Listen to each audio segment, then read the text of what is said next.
안녕하세요. 오늘은 궤양성 대장염에 대해서 알아보겠습니다. 궤양성 대장염은 대장에서 생기는 염증성 장질환인데 대장 점막이 충혈되고 붓고 심하면 출혈을 일으키고 대장 점막에 여기저기 다발적으로 궤양이 생기는 질환입니다. 궤양성 대장염은 만성 재발성 대장염, 만성 지속성 대장염, 급성 전격성 대장염 이렇게 대략 세 가지로 분류할 수 있는데 그 중에 만성 재발성 대장염이 거의 95%를 차지합니다. 증상이 나타난 후 수주일이 지나면 자연히 없어졌다가 수개월에서 수년 사이에 다시 심하게 나타납니다.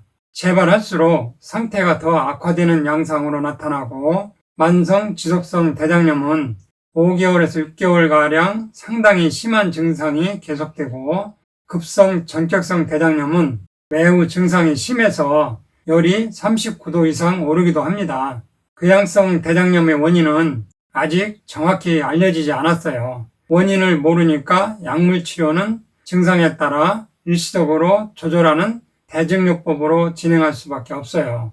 다만 대장균, 대장벽의 면역학적 이상, 유전적인 요소가 궤양성 대장염에 영향을 주는 것으로 알려져 있어요. 또 불규칙하고 자극적인 식사습관, 카페인 음료나 스트레스 이런 여러 요소들이 관련되는 것으로 알려져 있습니다.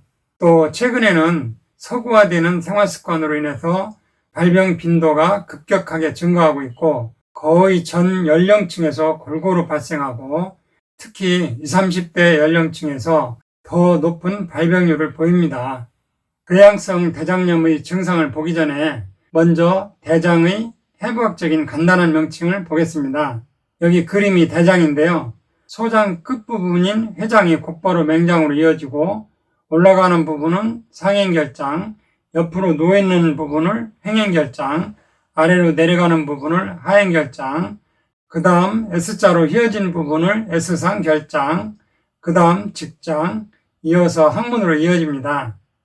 궤양성 대장염의 증상으로는 혈액과 점액을 함유한 묽은 변이나 설사, 심한 복통, 탈수, 출혈로 인한 빈혈, 발열, 체중 감소 등이 있고 대장의 주요 기능은 일부 비타민을 흡수하고 주로 수분을 흡수해서 대변이 어느 정도 굳어지게 하는 것인데 대장 점막의 염증으로 수분 흡수가 원활하지 못하니까 설사가 발생하고 심하면 하루에 10회 이상 설사를 하기도 하고 본인도 모르게 변이 새나가는 변실금이 나타날 수 있어요.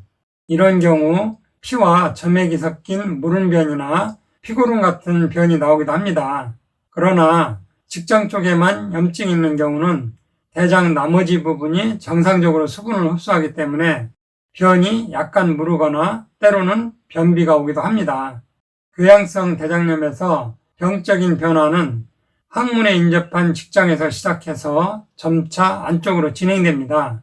병적인 염증 부위가 여기저기 흩어져 있지 않고 염증 부위가 계속 이어져서 연결되어 나타나는 특징이 있어요. 마치 염증이 생긴 점막세포가 옆에 세포에 전염시키듯이 염증세포가 계속 연결되어 나타나요. 궤양성 대장염 환자는 거의 직장에 염증이 나타납니다. 절반 정도의 환자는 직장부터 S상 결장까지 염증이 나타나고 4분의 1 정도의 환자는 직장부터 S상 결장과 왼쪽 대장까지 나머지 4분의 1 정도의 환자는 직장부터 횡행결장 또는 오른쪽 대장까지 대장 전체에 걸쳐 염증이 있습니다. 그러나 항문 주의 질환은 거의 동반되지 않아요. 궤양성 대장염의 내시경 소견에서는 많은 가성 용종이 확인됩니다. 대장 증상 외에 말초 부위 관절염이나 강직성 척추염이 나타날 수 있어요. 궤양성 대장염을 겪은 환자는 대부분 발병 1년 안에 재발을 겪는 경우가 많아요. 그 정도로 재발할 가능성이 높은 질환입니다. 치료제로 현재 병원에서 설파달라진, 메살라민 같은 항염증제와 스테로이드 제제, 때로는 면역 억제제, 항생제, 생물학적 제제 이런 종류를 쓰고 심하면 수술을 시행하기도 합니다. 스테로이드는 부작용도 만만치 않고 면역 억제제는 지나치게 면역을 억제해서 저항력을 떨어뜨리는 부작용이 나타날 수 있어요. 일반 화학약품으로는 근본적인 완치에 도달하기는 힘든 것 같고 재발률도 높아요. 이럴 때 한방과립으로 음영 균형을 잡아주고 장 점막 세포를 살리는 세포교정요법과 영양요법으로 상당히 호전시키는 사례가 있습니다. 궤양성 대장염이 있는 경우 이러한 한방과립과 세포교정요법을 고려해 보세요. 이상으로 오늘 천약사의 건강과 약 이야기는 여기서 마치겠습니다. 감사합니다.